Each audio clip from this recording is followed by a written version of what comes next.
Bom dia a todos. O nosso muito obrigado por terem aceito o convite para assistirem à 17ª Conferência da Marketeer, aqui e aí, onde quer que esteja a assistir a esta conferência. Em primeiro, os agradecimentos.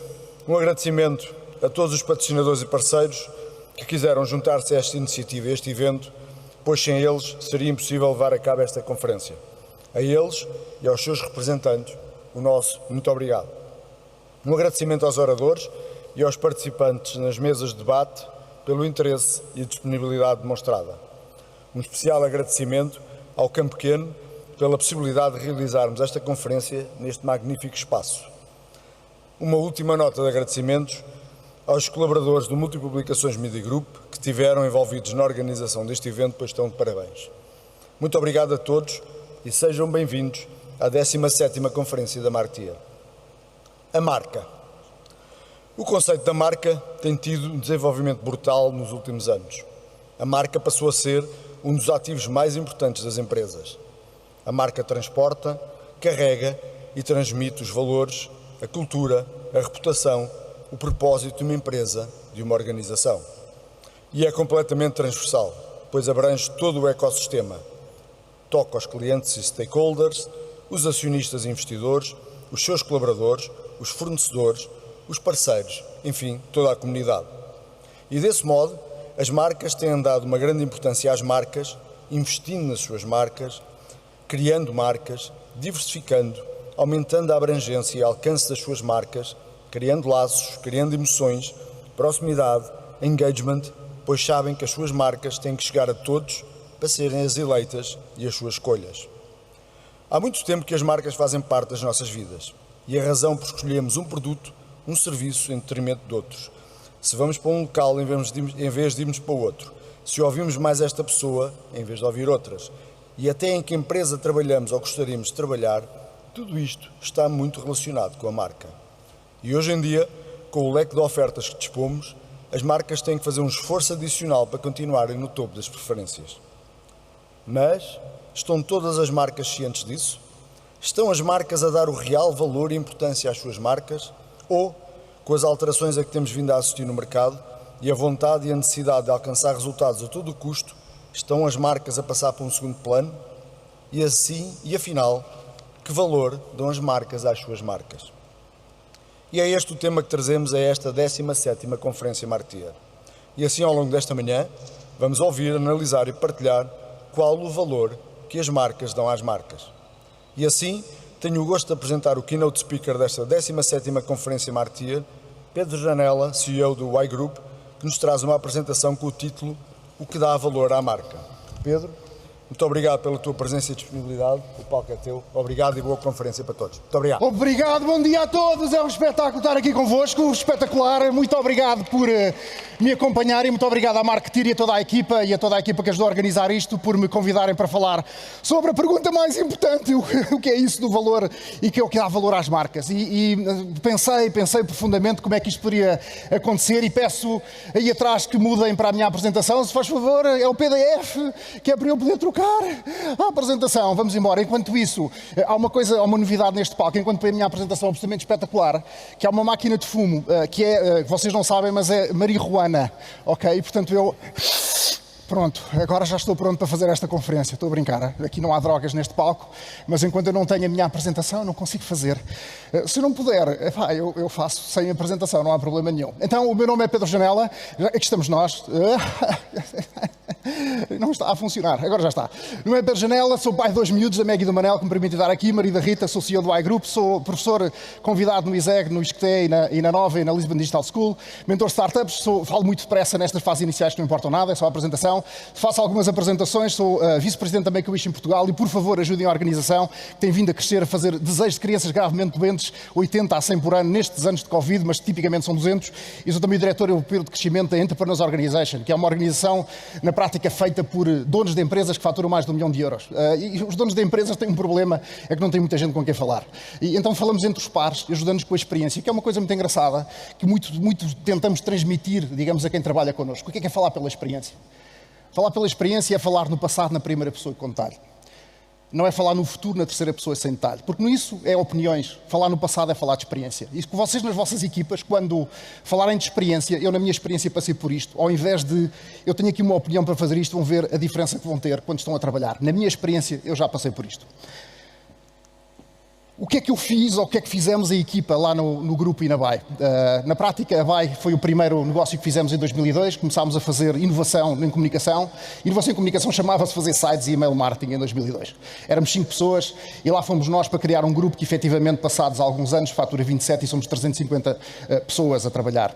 E esse grupo hoje em dia tem a White, tem a Fever, tem a Bloomcast, tem a Nervo, tem outras 3 empresas que são neste momento as maiorzitas que fazem conteúdo e comunicação, fazem gestão de tráfego, de mídia, de SEO, de SM, de automação de marketing e fazem naturalmente tudo o que tem a ver com comunicação. O grupo tem continuado a crescer e entrou na educação porque como componente fundamental para captar talento, que não existe neste mercado, portanto temos que o formar, comprámos a Lisbon Digital School e esperamos que os melhores anos estejam para vir. Tivemos uma ideia fantástica, estamos em Boston, em Oeiras e no Porto, tivemos uma ideia fantástica, a minha visão efetivamente foi, há 3 anos atrás vamos fazer um escritório, um orçamento fora de série, uma coisa linda, mas mesmo extraordinária, para que as pessoas fossem para lá trabalhar e sentissem como uma casa. E pronto, e depois tivemos 2 anos em casa, que foi uma coisa espetacular. Mas deu para ir a Bali e comprar móveis, o que também não foi mau, não é? Portanto, antes da pandemia, não é? Portanto, tem que lá ir ver, porque eu não tenho vídeos nesta apresentação, tem que lá ir ver, mas é um sítio já famoso que é a Casa de Praia, e tem muitos móveis de Bali, portanto foram relativamente bem escolhidos. O que é que a malta faz? Bom, muito rapidamente, mídia, programática, criatividade, tecnologia, ativação, data, consulting, knowledge, 3 ou 4 exemplos. Na prática tudo o que é comunicação em redes sociais e conteúdo da Sograp, tudo o que são os novos sites do Novo Banco, tudo o que tem a ver com gestão de 6 milhões de mídia a nível europeu para que a marca Chiquita seja vista nos principais mercados onde eles estão, ou então tudo o que tem a ver com desenvolvimento de produto, e o Maui é um produto, um banco inovador que de alguma forma eu vou falar, que foi construído pelas equipas de desenvolvimento de produto do grupo. E portanto 350 pessoas dá para fazer muita coisa e sempre a crescer, esperamos ser 400 ou 450 no futuro. Mas eu estou aqui para falar mais lentamente, pedi uma Maria João Lima, senão não conseguem fazer depois digamos, a reportagem sobre isto. Mas se vocês põem 0,50, porque eu tenho que ir ali fumar mais um bocadinho. Não, estou a brincar. O que é que dá valor à marca? E para entender o que é que dá valor à marca, temos que ir às bases do que é a marca, temos que a conseguir pensar. Eu tipicamente ensino por modelos, coisas que nós podemos, ferramentas que nós podemos utilizar para dar, digamos, para tomarmos decisões e para podermos de alguma forma ter decisões estratégicas sobre uma construção de marca. Então o que é uma marca? O que é que são as 3 linhas de uma marca? O que é que são as 3 virtudes de uma marca? E todas as decisões de gestão têm que estar nas 3 virtudes. E o que é isso da inovação? E a mensagem que eu gostava de deixar no fim é que não há marcas sem inovação. Nenhuma marca que vocês hoje em dia usam, nenhuma marca que vocês em dia efetivamente tomam como valiosa, é uma marca que ou nasceu de inovação profunda ou pratica inovação permanentemente. E a inovação vem de muito sítio, vem de criatividade, vem de, efetivamente, da excelência da customer experience do produto, vem de formas diferentes, está no mercado, vem de formas de distribuição diferentes, mas inovação fundamentalmente é a maneira como nós exercemos as 3 virtudes de uma marca. Porque nós temos que ser diferentes da concorrência, relevantes para o cliente e temos que aumentar as nossas defesas do nosso negócio. E só a inovação garante as 3. Eu já fiz a minha apresentação, agora posso me ir embora, mas vamos lá. Então o que é que dá valor à marca? Primeiro, uma marca é uma coisa que nós não conseguimos, por muito que dizemos é um logotipo, não é um logotipo. O logotipo é só uma forma que o ser humano, como é um animal com 100 mil anos de existência, consegue criar uma perspectiva mais simplificada para poder entender e reportar-se a alguma coisa. Porque uma marca, no final do dia, é uma concepção mental que depende de cada um de nós. Um país é uma concepção mental porque, de facto, é uma marca. É uma coisa que não existe, não tem existência física. Por muito que a malta queira lá pôr um logotipo e uma loja, aquilo e aquilo outro, não tem existência física. É uma coisa que cada um de nós imagina. E a diferença de um ser humano para um animal é que nós conseguimos imaginar e conceber coisas na nossa cabeça. Conseguimos sonhar, racionalizar. E uma marca não é mais do que isso. E por isso nós, enquanto marketeers, em pessoas que constroem marcas, conseguimos efetivamente criar essas concepções. E a forma mais forte de criar uma concepção, sabem qual é que é? Surpreender o cliente com a inovação. E todas as marcas que vocês utilizam, e cada vez mais, são aquelas uau, que é isto? O problema da inovação a seguir é que, eu já vi isto. A inovação tem que estar sempre a ser feita, porque uma inovação é uau! E depois o que é isto? Só faz isto. Drama da inovação, porque o ser humano necessita do novo permanentemente. Se eu cair, apanha-me, está bem? Mas eu não consigo estar quieto em cima de um palco. Muito bem. Então uma marca não existe sem que exista 3 coisas importantes. um produto inovador, sem que este entenda a core need do ser humano para utilizar aquilo, porque se não tiver utilidade não vale a pena, e depois sem criar valor por inovação, continuamente garante as três virtudes. Tá bem? Então o que é uma marca? E o que é um produto, na prática? Um produto é muita coisa, não é? É intangível, tangível, material e serviços. E depois do produto temos plataformas que são também um tipo de produto. Mas aquilo que de alguma forma fazer é que, para uma identidade de marca, é sempre uma forma mais simplificada de nós representarmos um produto. É como se fosse um nome de uma pessoa. Muito simples. Porque eu não consigo descrever aquilo sem ter uma marca, um nome, um logotipo. Impecável. E é isso que fica gravado na nossa cabeça, porque o ser humano tem mais facilidade de captar imagens, porque andamos a fazer figuras rupestres há 100 mil anos, do que outra coisa qualquer. Primeiro, o produto tem sempre 3 níveis. E cabe aos marketeers e a quem desenvolve o produto entender qual é a necessidade de core do produto. O produto real é fácil, é um carro. Ou é um banco. Fantástico, este banco, nossos clientes, portanto a malta tem que fazer publicidade aos nossos clientes, atenção. E portanto, este banco é espetacular. Nós trabalhamos com muitos bancos, mas este é espetacular. São uma viagem da AB, não é? São o café, fora de série. Produto. Mas depois nós temos produtos aumentados. É como nós diferenciamos as gamas do produto. Pode ser uma classe executiva, pode ser uma garantia. Mas o que importa mesmo no produto, que é a primeira coisa que nós temos que saber, porque senão não vale a pena sequer tentarmos entender como vamos criar valor à marca, é porque é que nós compramos aquilo. E nós muitas vezes estamos perante algumas marcas e dizemos, mas porquê é que compras isto? É para sobreviveres? É para demonstrares amor? É porque tu precisas de aprender? Uma escola? É porque precisas de te mostrar uma marca de luxo? Porquê? Qual é a razão base de tu comprares aquilo? E sem entender essa razão base, nós nem a marca conseguimos fazer. Primeira coisa de uma marca. Qual é a razão core da existência? Não quero falar muito sobre isto porque essa é fundamental para fazer a segunda. Porque sem entender a razão core da existência de um produto que nos dá a marca, eu não consigo fazer a segunda mais importante, que é fazer a inovação.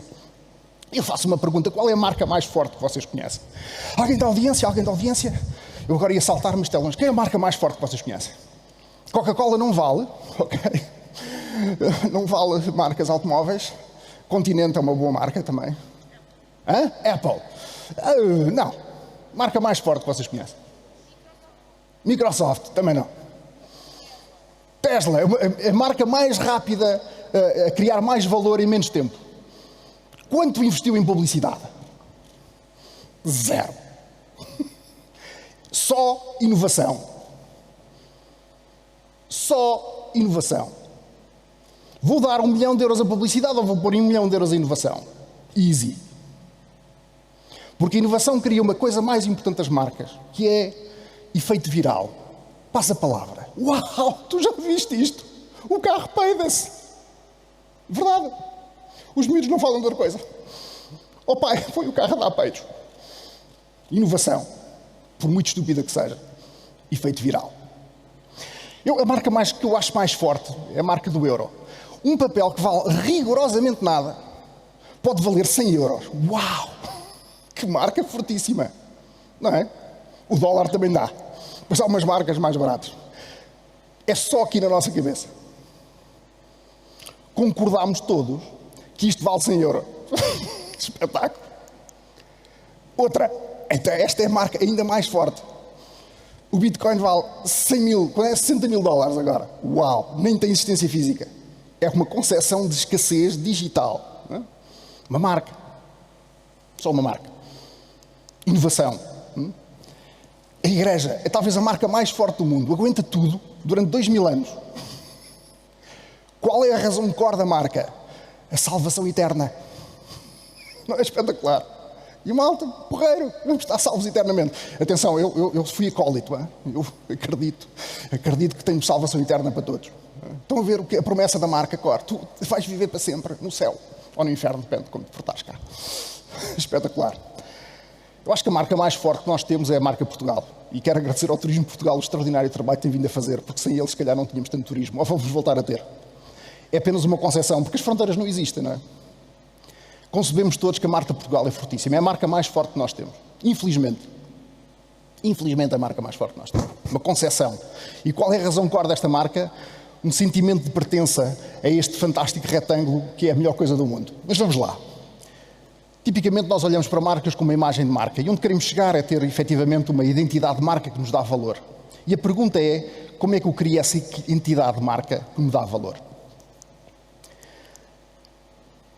Nós só conseguimos criar valor numa marca se usarmos repetidamente uma decisão de gestão fantástica que é: isto tem as 3 virtudes. E podem fazer para marcas, podem fazer para vocês próprios. E as 3 perguntas que temos de fazer a tudo o que fazemos na nossa vida, incluindo a nós próprios, é se o que eu tenho e estou a fazer é diferente da concorrência, se é relevante para o cliente e se aumenta as minhas defesas. Imagina que eu quero ser diferente da concorrência porque vou estudar, ou quero ser mais relevante naquele emprego que eu quero ter, ou quero aumentar a minha defesa, portanto estou permanentemente a estudar, ou vou fazer ginástica para ter mais energia. As 3 virtudes. As 3 virtudes só são garantidas se eu permanentemente fizer inovação. Não há 3 virtudes sem inovação. E inovação o que é? Bom, nós temos inovação radical, muito difícil de fazer. Temos de estar lá num laboratório de investigação. As melhores marcas fazem inovação radical, mais para a esquerda, mais para a direita. É complicado de fazer, porque tens de estar na ciência e na tecnologia, na maior parte dos casos. Ou tens de estar a produzir conhecimento ligado às universidades, coisa que nos faz falta. As marcas, as entidades que produzem alguma coisa de valor tinham que estar muito ligadas às universidades, para produzir o conhecimento científico mais de ponta. E vocês veem os unicórnios a surgir aqui em Portugal. São tudo entidades que estavam na liderança da ciência e, portanto, puderam provocar e criar marcas baseadas no que estava lá mais à frente.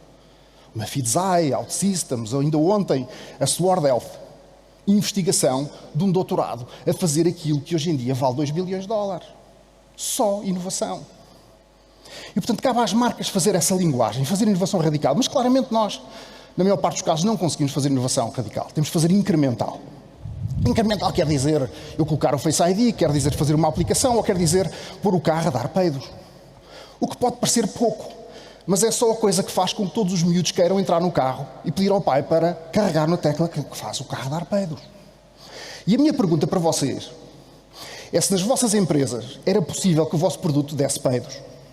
Porque se não for, alguma coisa não está bem.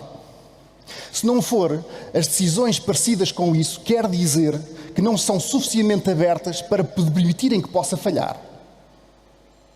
Porque a inovação tem uma característica fundamental. Podemos criar asneiras e podemos criar falhanços épicos.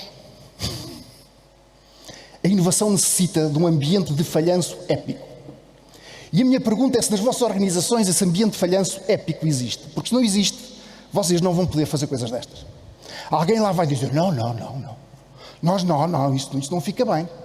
Imaginem qualquer marca conhecida de carros a dizer, não, nós vamos fazer isso agora no nosso carro. E alguém dizia, não. A nossa marca não permite. A marca permite tudo o que for inovação para criar diferenciação, relevância e defensibilidade. Muito bem, então a inovação radical ou incremental permite dar valor ao nosso produto. A inovação toca também nos instintos do cliente e a inovação efetivamente permite 2 coisas. E é das poucas coisas que toca nas 3 linhas de qualquer negócio. Toca porque baixa o custo, toca porque aumenta o valor percebido de marca e permite que o gestão decida onde põe o preço.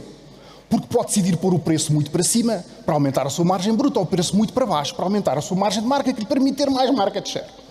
Só a inovação permite fazer isto. E a inovação pode ser comunicação, pode ser distribuição, pode ser o que vocês quiserem. E ao gestor permite, nesta decisão de gestão, valor percebido de marca, inovação, ou baixar o custo por inovação, tomar decisões de gestão. Vamos pensar mais um bocadinho sobre inovação, porque a inovação pode ser feita sempre centrada no cliente, não uma inovação qualquer. E a inovação centrada no cliente é muito simples de dizer e muito de fazer. Necessidades que nós conhecemos ou que desconhecemos, e não somos nós, que o cliente desconhece, ou clientes que nós servimos e clientes que não servimos. Fácil. Clientes que servimos ou não servimos, necessidades conhecidas ou conhecidas. E é, obviamente, que os clientes servidos e necessidades conhecidas ao nosso negócio hoje, nenhum problema. Clientes não servidos, necessidades conhecidas, é inovação radical, difícil de fazer, coisas que nunca foram vistas. Por exemplo, genética não existia. Foi preciso desenvolvermos a concepção da codificação do genoma para podermos cuspir para um copinho e perceber de onde viemos. É uma inovação radical. Ou então permitir fazer blockchain, que permite fazer bitcoins e fazer transações partilhadas. Uau, o que é isso, as transações partilhadas? E NFTs? O que é isso tudo? O que é isso tudo? São coisas que não existem, são marcas que estão aqui na nossa cabeça. Aquilo que nós conseguimos fazer enquanto marca é a inovação incremental, que na prática é clientes servidos perceber necessidades conhecidas, que são pontos de dor deles, no seu job to be done. E na prática em clientes não servidos com necessidades conhecidas. Muito simples de perceber isto. Por exemplo, quando nós começámos a tocar com o cartão, era uma necessidade desconhecida. Nós já pagávamos, não é? Mas começámos a poupar tempo, porque esta evolução dos pagamentos foi muito simples. Eu demorava 30 segundos para pagar com dinheiro, demoro 10 segundos a pagar com o cartão com o PIN, toco, são 5 segundos e agora toco com o relógio. Necessidades desconhecidas, cada vez menos tempo, tiro pontos de dor, pontos de fricção. Muito simples. Necessidades desconhecidas, service design, onde é que estão os pontos de fricção? A outra é mais fácil ainda. É só perceber o que é que os clientes nos pedem quando tocam nos nossos pontos de venda. A McDonald's começou a fazer hambúrgueres vegetarianos, porquê? Porque as famílias diziam, eu quero comer um hambúrguer sem carne. Está bem, vou fazer. E o cliente diz-te. Então já temos 2 ecossistemas para pensar. Inovação e o propósito da marca. Qual é o core do produto que nos dá uma identidade da marca, que nos dá valor percebido da marca, e depois, efetivamente, a inovação e a marca estão subjacentes a tudo o que nós fazemos, tem 3 virtudes. Que toca no valor percebido da marca como única forma de nós criarmos mais market share ou termos mais margem bruta. Gosto muito desta frase do Sr. Bezos, que ele dizia que o que é que nos trouxe aqui? Bem, foi a invenção, que é a razão do sucesso. Inventaram imensas coisas, inventaram coisas que foram, uau, a coluna fala contigo, uau, a coisa chega no dia a seguir. E depois os clientes diziam, é só isso. Mas na prática, as marcas, as empresas têm que continuar a inovar. E se a ideia parecer suficientemente maluca, como pôr o carro a fazer uma coisa que supostamente não devia, então é seguir. Para complementar, eles dizem que tiveram 3 ideias. Foco no consumidor, nas suas necessidades desconhecidas, a inovação radical em clientes não servidos. E depois, efetivamente, a inventar e ser muito paciente. Então ficamos quase aqui com 2 lados, nestes core, nestas nossas necessidades, nossa inovação. Temos um mundo da abundância em que temos praticamente tudo o que é valioso é o que é raro, ou então o custa 0. E as marcas ficam disponíveis para criar um serviço de alto valor, que crie inovação, que crie valor, ou então que vá custando 0. E vejam bem, marcas que nós conhecemos. Teve sempre lá o inovador criador, que criou alguma coisa que não existia. Fez integração vertical. Criou locais de exposição, lembra-se da igreja. Começou local e depois global. E trocou abundância com preço baixo. E quando vocês veem abundância, vê sempre preço baixo. E quando veem escassez, vê sempre preço alto. Faz parte do ser humano. Quando olha para alguma coisa escassa, diz isto é muito valioso. Por isso é que os portugueses são muito valiosos. Só somos 10 milhões. Espetáculo. Por isso é que Portugal é tão valioso. Nós somos pequeninos, 10 milhões, então, somos diamantes. Eu costumo dizer, e os portugueses são o quê? Diamantes, são muito poucos. Ryanair, inovador criador. Integração vertical, locais de exposição, é ele a falar na imprensa, não é? Local e depois global, abundância e preço baixo. A Tesla, o maior maluco da humanidade, vivo, não sei por quanto tempo. Integração vertical, locais de exposição, a forma como ele comunicou no princípio não foi fazer publicidade, foi criar uns stands nas ruas mais fantásticas que podia haver nos Estados Unidos. Local e depois global, escassez, os carros demoram 1 ano a chegar, de propósito, preço alto. Apple, o inovador criador, integração vertical, local de exposição, local depois global, abundância, preço alto. Louis Vuitton, a mesma coisa. A Supreme, a mesma coisa. A Supreme criou uma marca de roupa baseada na escassez. O único conceito foi inovação contínua de novos produtos ligados a marcas, ligados a produtos que estavam a acontecer, escassez pura. Poucas lojas. É raro poderes comprar um produto daqueles. A Bitcoin é talvez o local onde nós vemos isto levado ao limite. Como é que uma marca é criada com a perspectiva que só de 21 milhões de moedas e, portanto, é escasso? Felizmente temos marcas portuguesas que conseguiram fazer, como a Sandman, escassez, preço alto, e como a Delta, efetivamente conseguiu criar inovação por conta da distribuição. O que a Delta fez muito bem, melhor que ninguém, foi inovar na distribuição. E ao fazê-lo dominou o mercado do café.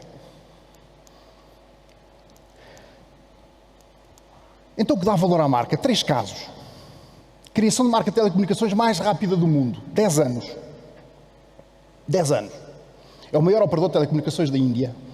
Inovando no preço e na forma como passou de um produto para uma plataforma.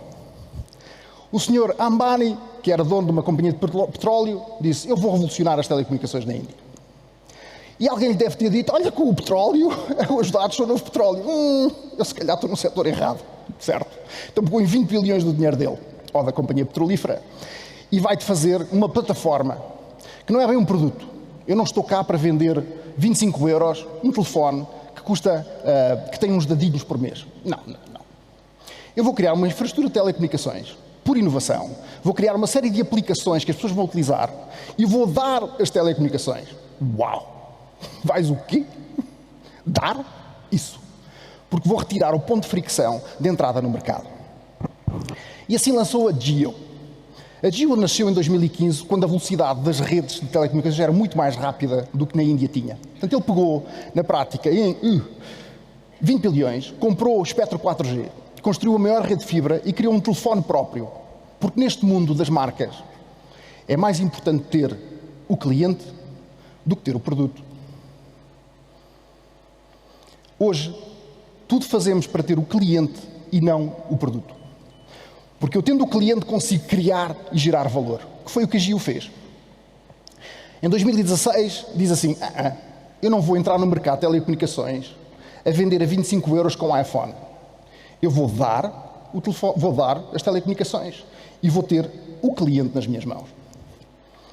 Passados 3 meses, 72 milhões de clientes. Passados 4 anos, são 400 milhões de clientes. A maior captação de clientes que alguma vez foi feita na história da humanidade. Há que dizer que a partir de janeiro cada pessoa paga $2 por mês para ter acesso à rede de telecomunicações.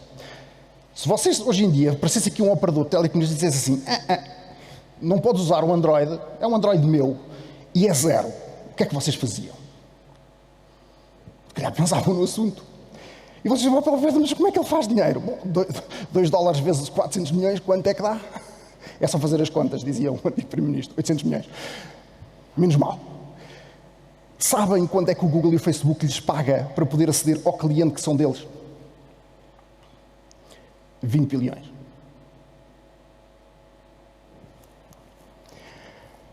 É já o líder de mercado e os outros estão um bocado à rasca.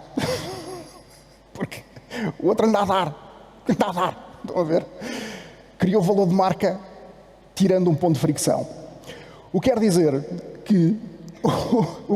que os outros andaram a correr atrás de uma entidade que fez inovação total na forma como entendia como é que isto era monetizado e fez inovação total em tirar um pain point do cliente. Na prática, ele hoje em dia está a monetizar com aplicações que podem ser merchants, podem ser sistemas de saúde, pode ser o que vocês quiserem, porque cada produto adicional que é colocado, há mais uma fonte de income, digamos assim, desta operadora de telecomunicações. Está lá um inovador, o Sr. Ambani, é o 6º ou 7º mais rico do mundo já. Integração vertical, eu faço tudo. Local agora, mas já existe uma Jio Estónia. Locais de exposição, abundância, 0 de preço.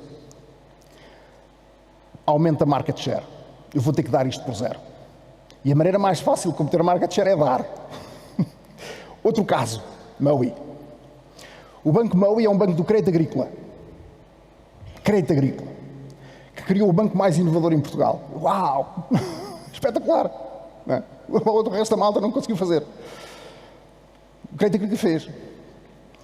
Criou um banco para miúdos. 25 anos, 26 anos. Eu não vou poder passar este vídeo, mas há um videozinho que mostra porque é que isto é feito para miúdos. E foi sempre pensado, quando olhamos para a equipa que liderou aquilo, o Ricardo Madeira e companhia, e o Crédito Agrícola, tudo foi pensado para ser diferente, relevante e defensável. Vamos falar como nenhum banco falou. Vamos falar apenas para um target e vamos dar isto. Na prática, a diferenciação era que nós falávamos como se estivéssemos para miúdos, coisa que um banco tinha dificuldade em falar. Hiper relevante no sentido em que foi o primeiro banco em que se abriu uma conta em 2 minutos. E era defensável porque colocou sistemas virais de member get member a funcionar imediatamente. Portanto, se tu trouxesses um amigo, ganhavas 5 euros. Se trouxesses 10, ganhavas 50. Foi assim que a PayPal também captou o mercado todo. Para que gastar a publicidade se eu pago ao cliente para trazer outro cliente? Mais fácil, pá. Não é? Ou gastar a publicidade, mais vale ter efeitos de rede, efeitos virais. E o cliente fica satisfeito, toda a gente ganha. É super espetacular. Desde que a experiência do cliente seja boa. O que é que diz o teu banco? Este anúncio é uma taxa de 5 euros e mais 2,5 euros, não sei o que, o anúncio não vai passar. Foi o Solid Dogma que fez, absolutamente espetacular. Diferente, nenhum banco podia falar daquela maneira. Relevante, a conta parece um feed de notícias de uma rede social. E os trejeitos de experiência são parecidos com o que aquele público-alvo efetivamente utiliza no seu dia-a-dia. Não é como um banco utiliza, é como a cultura de interação com as ferramentas digitais, com o produto digital é feito. Precisámos de 6 pessoas para fazer a interação. Falar com 6 pessoas para entender o que aquilo fazia. E sustentabilidade. Havia benefícios para quem desenvolveu que a aplicação tinha que ter mais 4,5 estrelas. E tem. É das melhores aplicações de banca na App Store. Na prática foi pensar diferente. Sempre diferente. 100 mil clientes. 2 anos. Experiência do cliente, efeitos virais, pensar no target e trabalhar para ele. Na prática, inovador, integração vertical, local, esperemos que seja ao mundo todo, locais de exposição que são onde este perfil estava, redes sociais, abundância, preço baixo. E encontrar o zero de mercado, que foi captar, obviamente, um público que não queria pagar taxas bancárias. O último caso, é um caso que eu adoro, tenho mais 3 minutos. O que é que vem aqui? É o Brasil, cara, né? Então, e mais? Companhias aéreas. Tamigol. Reparam que são todas iguais. As linhas das rotas são as mesmas. Os aviões eram os mesmos e até as cores eram as mesmas e as marcas tinham 3 letras. Espetacular. Vamos olhar para a concorrência e fazer igual. Uma cena maravilhosa enquanto estratégia de gestão. Não. A malta vai olhar para a concorrência e fazer igual a eles. E essa vais muito longe aí, não é? Até que veio o inovador de uma indústria, a indústria mais complicada do mundo, a indústria da aviação. E esse senhor, que já esteve por Portugal, felizmente, não sei, há quem diga infelizmente, conseguiu criar 6 linhas aéreas, sempre a pensar diferente dos outros. Criou a Azul. Os aviões eram mais pequenos, de outros aeroportos, com rotas diferentes. Os aviões estavam sempre cheios. A companhia hoje é um sucesso, as outras já se tiveram que fundir. Criou depois a JetBlue, já tinha criado 2 antes da Azul. Mesma coisa. Naquela altura, as companhias aéreas dos Estados Unidos, a American, a Delta e a United, tinham um serviço de clientes horrível. E ele colocou anúncios de televisão no ar a dizer: o nosso serviço de cliente é extraordinário e nós fazemos o que tu quiseres para ir nos nossos aviões. E até te damos alguma comida, e havia um filme que era Os Pombos, não te damos umas migalhas. E tinhas televisão em direto dentro dos aviões. E foi fazer outros pares e outros aeroportos. Com aviões europeus, vejam lá vocês. Um sucesso, e a companhia é das grandes companhias aéreas hoje em dia nos Estados Unidos. A malta mandou-o embora. Mas esse senhor é responsável por fazer rotas aéreas para os Estados Unidos sem parar. Sabem de onde veio o dinheiro do turismo português? Dos americanos. Eu tenho muitos amigos da indústria da hotelaria e eles dizem-me assim: Pedro, os americanos ainda não vieram. Agora já vieram, mas ainda não vêm muitos. Os americanos gastam o que for, têm pouco tempo de férias, têm muito dinheiro, pimba. Rotas para São Francisco, para Chicago, Miami, que já existiam, 2 para Nova Iorque, 1 para Boston, outra para Washington. E criou um produto mais barato e fez o stopover. Tu podes ir para Paris, mas fica cá 3 dias. Inovação, estão a ver? E agora está a fazer outra. Lançou a Breeze no estado, o cara não para. Gosto tanto de inovadores. Pega numa coisa, parece um mercado completamente saturado, impossível de penetrar. Não. Vou arranjar aviões mais pequenos, em aeroportos que ninguém faz, e vou fazer pares. E mudo as rotas se aquilo não encher, imediatamente. As rotas abrem e fecham com uma velocidade bastante grande. Pensou diferente. Nos meus últimos 18 segundos, o que dá valor à marca? O que dá valor à marca é muito simples. É pensar em inovação continuamente, entender o propósito da marca. Pensar sempre que tudo o que nós fazemos tem que ser diferente, temos que fazer inovação. Tem que ser relevante, temos que fazer inovação. E tem que ser defensável, temos que aumentar as defesas, temos que fazer inovação. Se conseguirmos fazer isto, entender o propósito da marca, nós vamos estar continuamente a criar mais valor à marca, que me permita ajustar o preço para ampliar o meu market share ou ganhar margem bruta. Para isso é preciso fazer a coisa mais difícil da humanidade, que é não ir para onde há um caminho, é ir para onde não há caminho nenhum e deixar lá um trilho.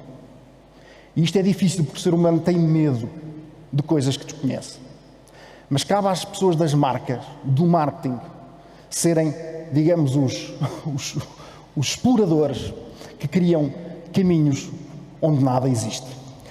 Foi uma honra enorme estar aqui convosco nestes 30 minutos que passaram a correr. Já passaram 30 minutos, uau!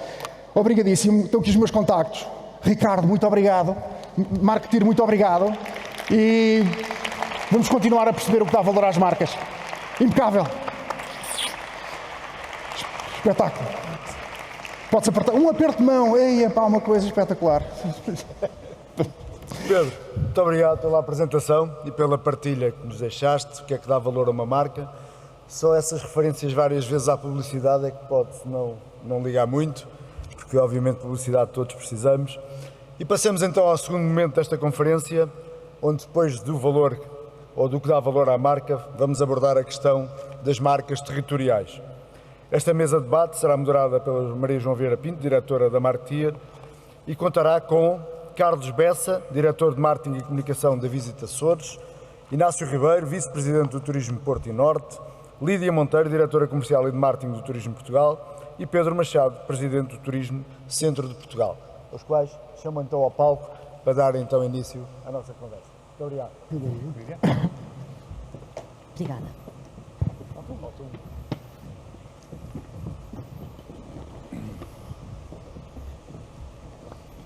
Já agora o Carlos Bessa não está na sala, não? Não chegou? Qual é a disposição? Temos ordem? Ok. Temos ordem? Maria João? Mas pode ser ao meio-dia. Ok, muito bem. Eventualmente a linha dos Açores. Estão-me a ouvir? Não tem som ainda. Não está na sala o som. Ainda não lhe deve Ainda. ter. Já tem. Agora sim. Eventualmente há algum problema com a linha dos Açores. Não sei, mas pode ser que o Carlos entretanto chegue. Depois desta apresentação tão eufórica, tão animada, que eu adorei, é um bocadinho quase difícil manter o ritmo, mas vamos tentar, até porque vamos falar de turismo, não é? A importância das marcas territoriais, ou até que ponto é que vale o território, até que ponto é que uma marca de destino se diferencia ou se pode afirmar na captação de turistas e de investimento. Portugal despertou para esta realidade há uns anos, de facto quase que fomos apontados e temos tido algumas vozes críticas que têm dito que nos transformamos um pouco numa monocultura do turismo, mas o que é facto é que o país registrou uma taxa de crescimento médio anual de 7,2% nas dormidas e 10% nas receitas. Carlos Bessa não está, temos o Inácio Ribeiro do Turismo do Porto e Norte, Pedro Machado do Turismo do Centro e a Lídia Monteiro do Turismo de Portugal. Lídia não é por ser mulher, mas começava exatamente por perguntar, e até porque Pedro dizia, temos uma grande marca, que é a marca Portugal. Isto é um grande ativo, mas também é uma enorme responsabilidade, e o que eu pergunto é como é que se tem construído esta marca e até que ponto é que se constrói a marca Portugal, se é alicerçada nas marcas regionais, que temos aqui duas, espero virmos ter a terceira, ou são as marcas que ajudam a construir a marca Portugal? Obrigada, Maria João. Bom dia a todos, aqui aos companheiros de painel e, de facto, como a Maria João dizia, depois do Pedro, nós estamos aqui um bocadinho... Não conseguimos falar tão depressa, exatamente. Mas, Nem andava lá para o outro. mas tenho que agradecer ao Pedro porque me facilitou imenso. Aliás, facilitou aqui este painel, claramente. Quando ele perguntava qual era a marca mais forte, eu tive medo de levantar o braço, porque claramente a marca mais forte é Portugal e como o Pedro dizia, a marca Portugal é mais forte e é ela que acrescenta valor às marcas. E isto é evidente em todos os estudos que são feitos, e o último estudo que o Turismo de Portugal fez, que aliás vem fazendo com alguma frequência, o BAV, demonstra exatamente isso. A marca Portugal é aquela que mais valor tem lá fora, é uma marca que está em transformação, uma marca que em muito pouco tempo teve uma capacidade de vir de um espaço, em alguns mercados, um espaço de desfocagem para marca líder. Hoje, lá fora, na maior parte dos nossos mercados emissores de turistas e com aqueles que nós temos mais relações económicas, a marca Portugal é uma marca líder, é uma marca que tem um padrão elevado de diferenciação e de relevância, mas também um elevado padrão de estima e por isso mesmo as pessoas têm cada vez mais vontade de conhecer. E conhecer esta marca começa por conhecer o seu território. Por isso é que as marcas territoriais têm aqui um papel muito importante.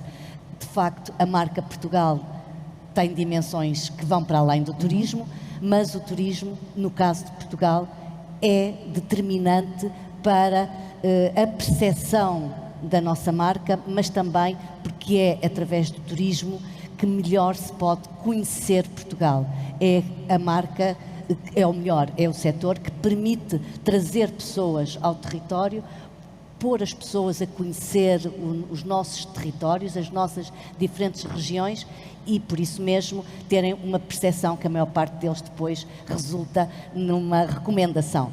Mas... Lídia, mas deixa-me só interromper para perguntar até que ponto é que faz sentido haver este paralelismo na comunicação das marcas territoriais, das marcas regionais e depois da marca Portugal por si?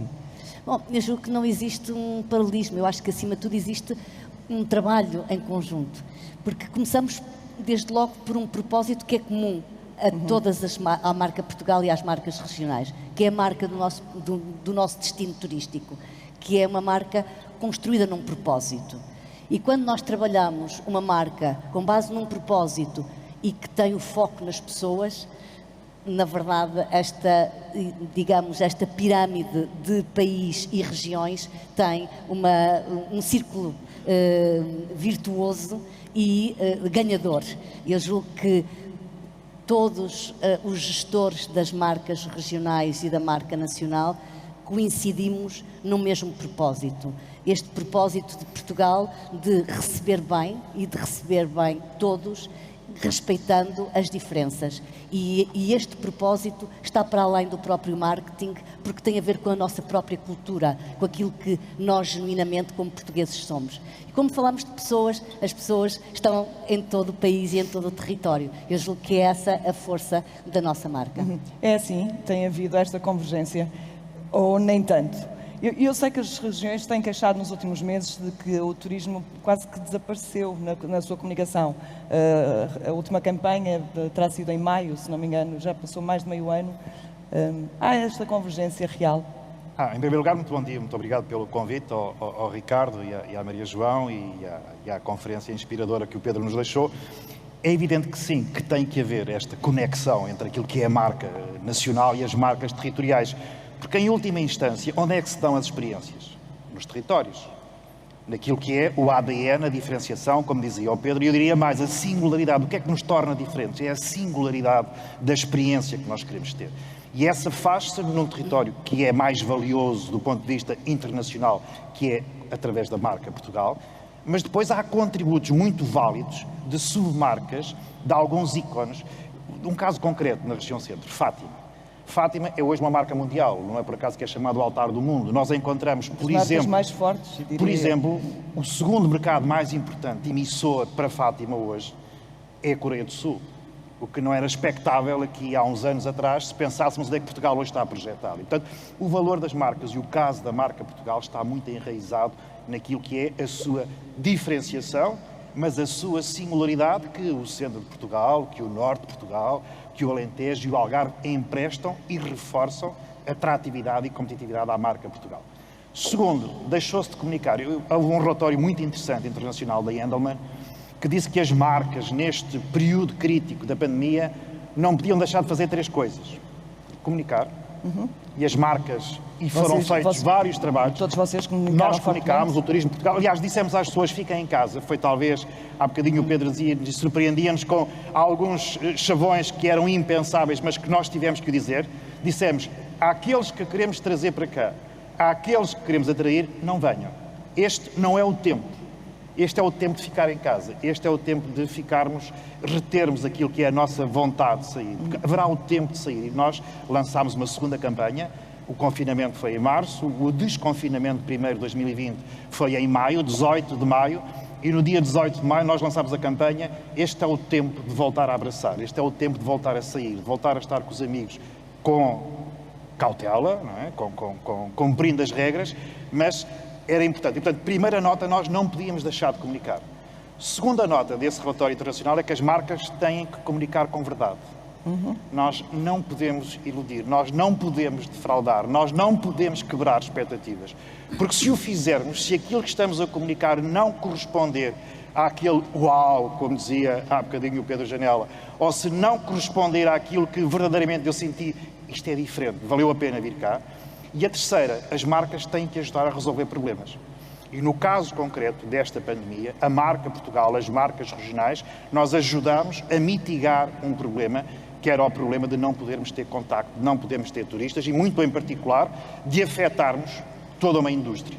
A restauração, a hotelaria, a animação turística, os guias turísticos, que muitas vezes nem nos lembrávamos deles, mas toda esta cadeia ficou suspensa. E, portanto, este trabalho, que é um trabalho de parceria, acho que hoje Portugal também nisso é um bom exemplo daquilo que é o trabalho em rede que fazemos. Nós estivemos agora em Londres há 2 semanas, está a marca Portugal e estão as 7 marcas regionais. Nós estivemos agora em Valladolid, está a marca Portugal e estão as marcas regionais. E este trabalho é um trabalho que cada vez mais tem que continuar a ser feito. Há de facto esta conexão, Inácio, e o que eu gostava também de perceber é até que ponto, porque é a região Lisboa, Porto e Norte. Há uma marca Porto, há uma marca Norte e depois uma marca Portugal? Maria João, os meus cumprimentos ao Ricardo, e ao Pedro e à Lídia e a todos os presentes. De facto, nós temos a particularidade de ter um nome que aponta para um ponto cardeal, mas aí o Pedro seguramente nos explicaria muito bem, o Pedro, sobre uma referência para uma identidade de uma marca, uma vez que se o Alentejo, o Centro, o Algarve têm nomes mais fortes, o Porto aparece aqui como âncora para o Norte. E dentro deste grande destino Porto e Norte, digamos, temos depois subdestinos que se diferenciam e que o mundo conhece, alguns deles há séculos, como o Douro, o Vinho do Porto, enfim, mas passando e ultrapassando facilmente esta questão identitária da âncora do Porto e Norte para a relação com as outras regiões, como o Pedro Machado aqui referia, e com o Turismo de Portugal, nós estamos num processo de liderança. O Pedro já é um veterano, mas já estamos com quase 3 anos e aquilo que tudo fizemos foi para que a concordância das linhas de ação de promoção dos territórios, no nosso caso, do Norte com os seus 4 subdestinos, mas a sua concordância com as outras 2 regiões e com o Turismo de Portugal fosse cada vez mais a apontar para o mesmo caminho, na mesma linguagem e no maior aproveitamento de sinergias. E isso tem sido conseguido e se porventura o Porto ainda aparece como uma marca âncora que ainda monopoliza, digamos, a dimensão do que quer em termos de hóspedes, quer em termos de dispersão de turistas pelo território, o nosso grande desafio é que dentro do Porto e Norte, da região Porto e Norte, e esse é um trabalho mais interno, se consiga não só continuar com este sucesso de liderança nos hóspedes, que é recente, e dos números que foram alcançados em 2019 e que 2020 já apontava e que nós queremos recuperar rapidamente. Sim, vocês, aliás, tiveram agora belíssimos números em setembro, não é? Sim. Mas é o desafio que temos interno na região, porque a relação quer com o Turismo de Portugal, quer com as outras regiões, tem sido extraordinário, tem sido fantástico e só temos tido a ganhar. Porque, como diz o povo na sua sabedoria popular, mão posta ajuda é. E neste facto, como dizia, somos os líderes na região, portanto o Luís Pedro Martins é o Presidente, por razões de promoção do território não está, estou cá eu, mas uma vez que somos a equipe mais recente, também temos a reconhecer, e a começar pelo centro que está aqui, a referência que foi no caminho desta convergência de trabalho para que todo o esforço para identificar e realçar o valor da marca, como aqui o Pedro antes dizia, e para que ela ganhe dimensão e sustentabilidade, de facto, somos muito poucos. O Pedro dizia que éramos pequeninos, porque somos valiosos, e de facto esta marca ganha com as regiões como temos trabalhado, reforçando as sinergias e a concordância e de convergência de trabalho e de estratégia e, acima de tudo, manter sempre, não obstante estes 2 anos quase de clausura, o trabalho de promoção permanente e constante, para que o nome da marca, a força da marca Portugal e depois subsequentemente os territórios, continue bem viva e bem presente em todos aqueles que, quer agentes, quer consumidores, quer todos os atores do turismo, tenham bem presentes para que no momento, como já foi acontecendo, de abrir portas e desbloquear, qual é o primeiro pensamento que venha à memória, qual é o primeiro destino que venha à memória, qual é a primeira marca que venha à memória. E neste momento Portugal, a nível europeu, está em primeiro lugar e a nível mundial está em 3º ou 4º, portanto, quer dizer que o trabalho dos territórios e aí a força deles, mas também do Turismo de Portugal, tem sido excepcional para que essa lembrança seja permanente, constante e, quando invocada, seja a primeira ou das primeiras, esteja no top, no pódio, para que possamos, a bem do país, a bem da economia, a bem da nossa prosperidade, começar a atingir os valores de procura que tanto nos satisfazem, daqui até a um mercado improvável, como dizia o Pedro Machado, até à Coreia, dar a volta ao mundo. Sim, falou em convergência de estratégia, mas vamos lá ver uma coisa. Vocês são concorrentes, no limite. Nós não somos adversários, nós somos concorrentes, isso é verdade. Agora, e esse é um papel que cabe às marcas, que é, no fundo, como é que nós nos posicionamos. A questão do posicionamento, que já aqui foi dito, que responde àquelas duas questões básicas. Quando eu falo na marca Centro ou quando eu falo na marca Norte, o que é que me vem à cabeça? Como é que eu consigo posicionar-me? E nós verdadeiramente fazemos através de uma diferenciação de produtos, de vários produtos turísticos, que são claramente diferentes e complementares, mas é evidente que nesta pirâmide com o Turismo de Portugal, nós mantemos a nossa identidade e mantemos verdadeiramente o nosso espírito competitivo ativo, senão, para o consumidor, como é que nós atraímos? Agora, é possível fazê-lo juntando e ganhando, maximizando. O trabalho que fazemos, por exemplo, com a Castilla e Leão. Nós lançámos em Valladolid, há 3 dias, um guia da Raia, que é um guia que abrange as regiões Centro, Porto e Norte e Castilla e Leão, onde é possível levar a um mercado muito mais competitivo que o nosso, que é o mercado espanhol, nosso primeiro mercado emissor. Estão ali 50 milhões de potenciais clientes. Nós não vamos lá dizer, tanto faz vir ao Norte como vir ao Centro. Não. Aquela proposta de valor do produto que está ali, neste caso ancorado na gastronomia, tem as tais singularidades, tem a tal diferenciação que permite ao cliente final poder escolher. Mas é evidente que este é um trabalho de uma concorrência saudável. Não é de batalha, mas é de uma concorrência saudável. Mas temos sempre presente isso. Sobretudo nos mercados de média ou nos mercados da longa distância, não faz sentido. E hoje começa-se a fazer isso. Aliás, as marcas vale a pena também estudar. Nós chegamos a certames internacionais e vemos, por exemplo, municípios isolados com o seu standzinho, com a sua brochurazinha. Alguns nem dizem Portugal.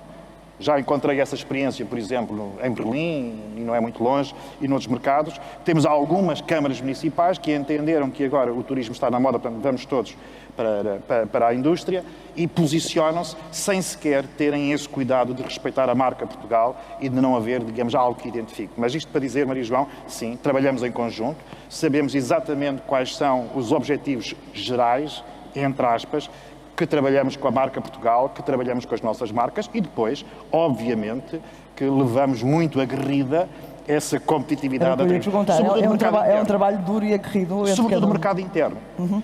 E não sendo nunca a pandemia uma boa notícia, ela permitiu abrir uma janela de oportunidade para territórios, tais territórios que normalmente não têm uma percepção de marca tão forte, não têm uma notoriedade tão elevada e que passaram a estar na preferência dos portugueses.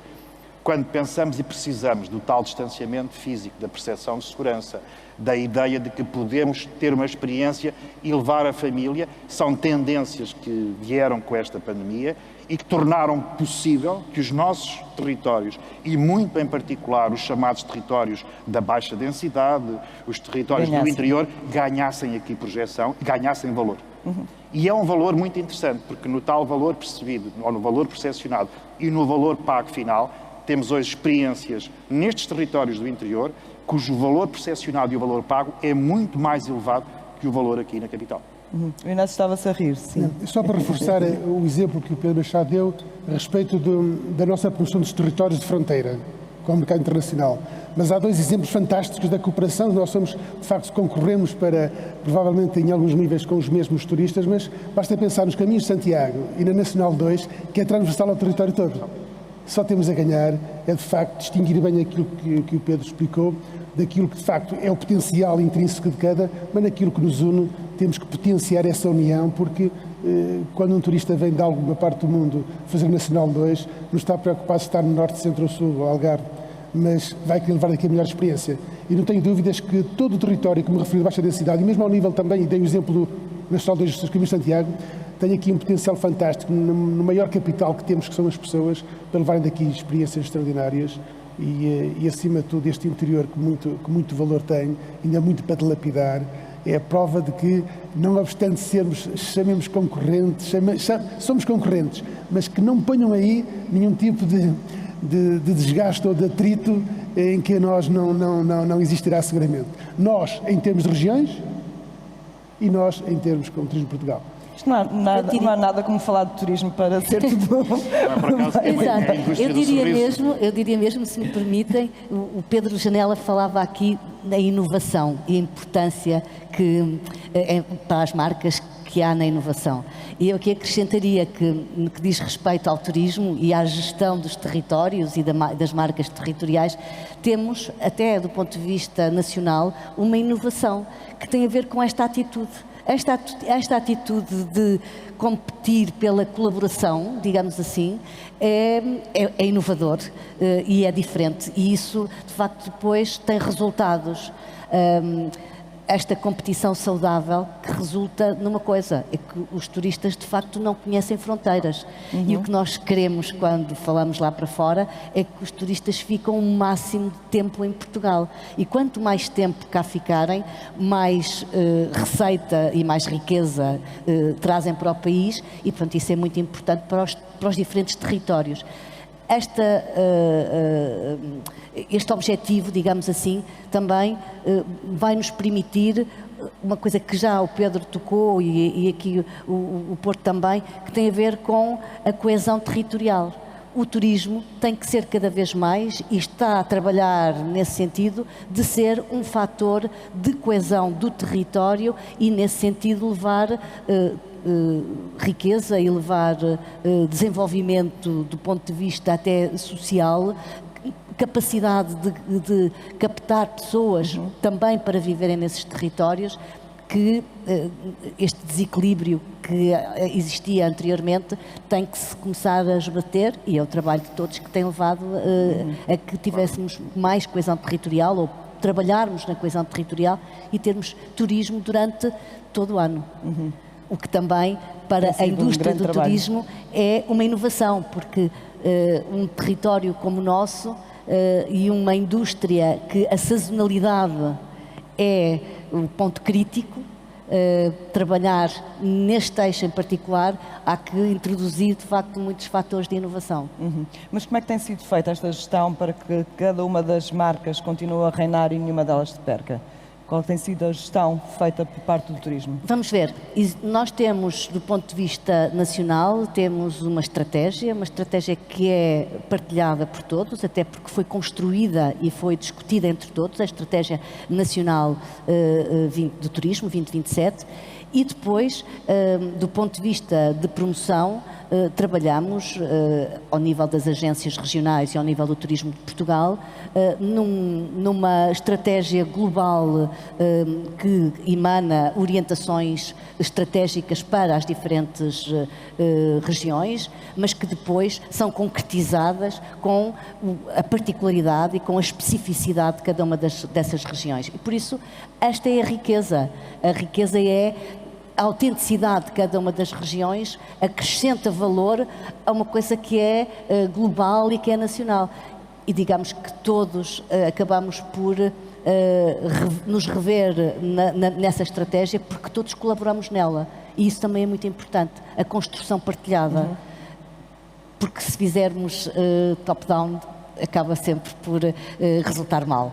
É importante que as pessoas todas colaborem e eu julgo que tenha existido, até porque estamos num mundo em que todos aprendemos com todos.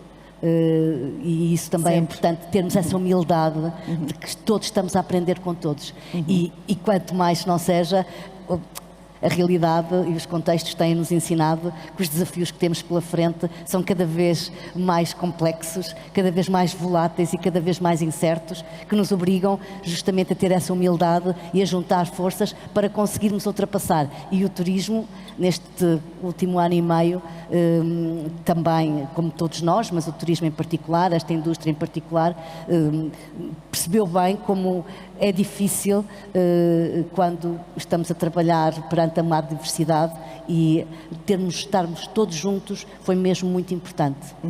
Esta incerteza que a Lídia falava tem levado a que outras indústrias não definam estratégias a longo prazo. trabalhem muito, não é para o amanhã, mas praticamente. No caso do turismo e no caso do Porto, eu sei que vocês têm uma estratégia a longo prazo. Querem voltar aos números de 2019 já em 2023.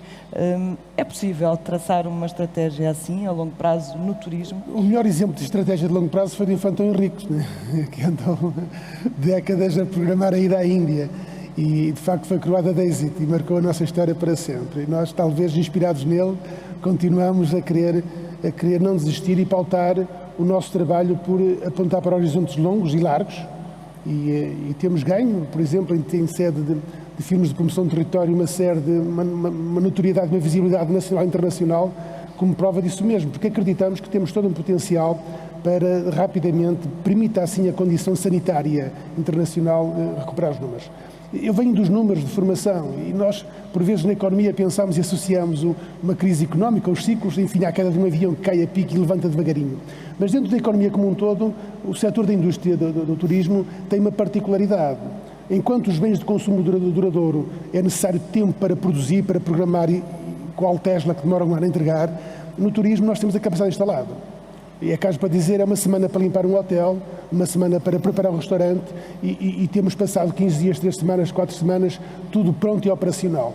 E o turista, o consumidor, o cliente que se espera, é aquele que, e falámos por nós, apetece-nos, quer dizer, estamos aqui num fim de semana em dúvida onde é que vamos no próximo fim de semana, vamos a votos na família ou com os amigos e de um dia para o outro decidimos. Portanto, o prazo de decisão e de capacidade de realização no turismo, dentro da economia como um todo, é muito mais rápida que na produção de bens duradouros ou outra resposta qualquer.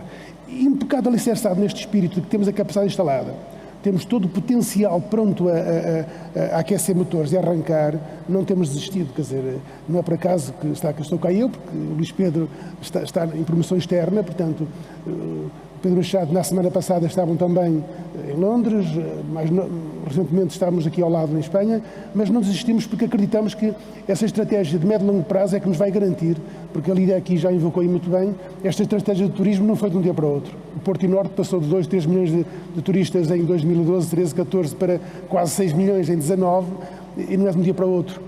Esta notoriedade, até o Cristiano Ronaldo contribuiu para ela. Todos nós, sem dúvida, temos construído muito para que esta marca Portugal, como o Pedro aqui referia no início, seja uma marca potentíssima e que nós sabemos que é como os chocolates. Tem que se fazer publicidade quando o tempo está muito quente, para que se consuma quando o clima proporciona e potencia. Para que a nossa memória recursiva, a primeira coisa que lembra é aquilo que, de facto, os sentidos, o que a memória tem retido, o olhar e os sabores lembram, e neste caso acreditamos que a estratégia do Porto e Norte, ao apontar este médio prazo, médio longo, quer dizer, em turismo, isto foi tudo muito repentino, mas que permitam as condições sanitárias internacionais, nós temos condições para crescer e rapidamente regressar aos números de 19, 18, 19. Naturalmente teremos aqui outras dimensões de política governativa, da conectividade aérea, tudo isso, mas essa será a outra guerra. Estabiliza a condição sanitária e estamos todos de portas abertas para voltar aos números de 19. Melhor, eram os 2 primeiros meses de 2020. Mas se posso reforçar só, o 2021 já teve um comportamento muito positivo. Há registros de meses como julho, agosto, setembro, até o próprio outubro, que têm já, estatisticamente provado, valores superiores ao que tivemos em 2019, o que significa que o turismo tem esta capacidade, que o Inácio aqui referiu e bem, de não estar muito tempo à espera de poder recuperar.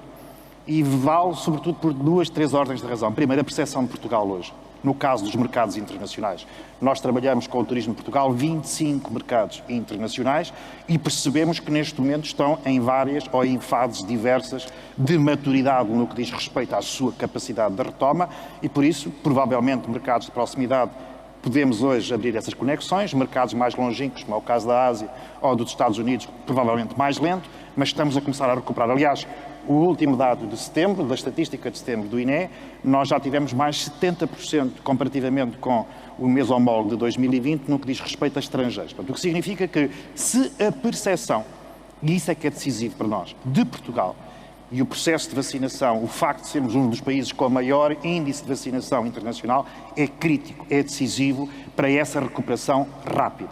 Segundo, porque o produto está cá todo.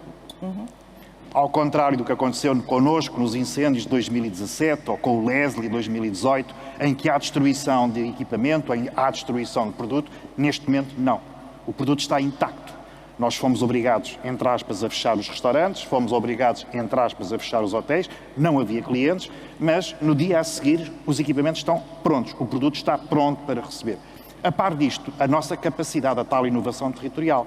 Está aqui o Álvaro, o turismo militar hoje, o turismo industrial, o enoturismo. Portugal quer posicionar-se como um dos países mais atrativos mundiais a nível do enoturismo. Ou seja, este pequeno retângulo, que provavelmente só tem paralelo com a Sardenha, que é esta massiva concentração de diferenciação do produto turístico, permite-nos, num espaço de 2 horas, e agora puxando aqui à minha brasa, eu tenho hoje neve na Serra da Estrela, e se quiser, passado 2 horas e meia, ter uma refeição à beira-mar, a comer um bom peixe e a beber um bom vinho, um espumante de bairrada, um branco do Dão, um encruzado, um cirá, etc., para entrar nas castas novas, é possível sem sair da mesma região. Toriga. Um Toriga nacional, somos para os tintos. E, portanto, ou seja, Portugal tem esta capacidade e hoje esta inovação está a traduzir-se numa palete de produto. Associado aqui àquilo que o Sr. Taleb Rifai nos dizia, ainda ele era o secretário-geral da Organização Mundial do Turismo, uma coisa extraordinária que Portugal tem.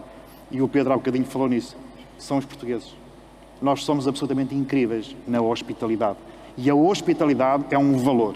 E esse valor é percepcionado pela esmagadora maioria daquilo que são os nossos visitantes. E por isso eu acredito piamente que nós, na Páscoa de 22, se esta quinta vaga não tiver, como todos esperamos que não venha a ter, os impactos que teve a quarta, principalmente a quarta, nós na Páscoa de 22, no verão de 22, teremos seguramente um posicionamento diferente. Vamos ter problemas, que já todos discutimos hoje, que é a questão de recursos humanos. Isso já está no caso. Já tínhamos, mitigou pelo facto de, neste momento, agudizou. Neste momento, estivemos há dias no Congresso da HP e uma das questões que foi um dos painéis tratados foi a questão da existência. Já não é de recursos humanos qualificados. É recursos humanos. É recursos humanos, ponto. E Portugal vai ter que ir recrutar, é incontornável. Os tais 10 milhões de diamantes não são suficientes. Vamos ter que fazer. Quando me diz que na Páscoa de 2022 vamos voltar aos mesmos níveis de 2019, nessa altura eu recordo-me que havia também muitas vozes críticas de que algumas marcas, alguns destinos estavam a ser postos em causa pela tal vontade de captar turistas e estavam a deixar os seus valores naturais e endógenos em causa. Não podemos... Aprendemos alguma coisa com a pandemia? Aprendemos. A ideia da sustentabilidade é uma ideia que não é um chavão. Nem falo só de sustentabilidade, falo de valores. Sim, mas falemos da sustentabilidade, porque a sustentabilidade não é apenas ambiental. Nós temos 3 grandes desígnios na questão da sustentabilidade. Uma que é, obviamente, ambiental. A ideia de que os recursos são finitos e alguns deles não são renováveis e, portanto, nós precisamos de ter uma atuação que permita deixar às gerações vindouras aquela ideia de que o que nós temos hoje, o planeta que temos, é o que nós pedimos emprestado aos nossos filhos. E, portanto, teremos que o cuidar se o quisermos deixar. É uma sustentabilidade económica e nós precisamos de gerar valor, e valor aqui significa... Estamos numa indústria, que é a indústria do turismo, mas há também uma sustentabilidade social, que é uma ideia que há bocadinho o Pedro não falou e eu julgo que ele, se me é permitido, a ousadia de ele um dia vir a falar, é o grau de felicidade que nós geramos nas comunidades. É capaz de não se importar. Mas nós às vezes não pensamos nisso. A sustentabilidade, e o turismo tem isso na sua estratégia 2027, é de que grau de felicidade nós seremos capazes de gerar nas comunidades que cá estão, nas comunidades que recebem, os tais valores que são as idiosincrasias da nossa diferenciação dos nossos territórios. E isso eu julgo que não está, quer dizer, como tudo na vida.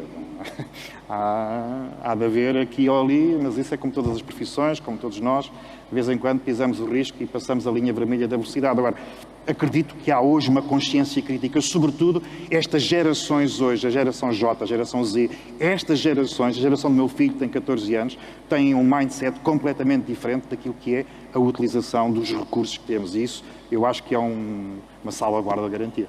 Lídia, mas aprendemos, por exemplo, que não podemos fechar as tascas para vender guacamoles e tártaros de atum? Sim, eu acho que sim. A autenticidade dos territórios é muito importante como fator de atratividade e de competitividade dos próprios destinos regionais. E eu diria mesmo que provavelmente este período de pausa vai nos ajudar a todos, à indústria no seu conjunto, e aqui estamos a falar não só aos gestores, digamos, institucionais, mas acima de tudo às empresas, porque são as empresas que fazem o negócio do turismo. São elas que recebem os turistas e também são elas que estão nos canais de distribuição a vender o produto turístico e eu julgo que também elas estão neste momento a transformar os seus negócios. Esse é um esforço que, do ponto de vista de política pública, temos tentado introduzir também na indústria do turismo, que é a transformação por via de garantir autenticidade, acrescentando camadas de inovação, porque, vamos ser claros, queremos naturalmente viver a identidade dos territórios, mas queremos também vivê-la segundo as nossas atuais necessidades, que somos naturalmente diferentes de há 100 anos. Somos pessoas já ligeiramente diferentes. Portanto, esta camada de inovação que é importante que os territórios tenham, e por isso mesmo todas as iniciativas que têm sido feitas, inclusive para o aparecimento de startups no turismo, são importantes.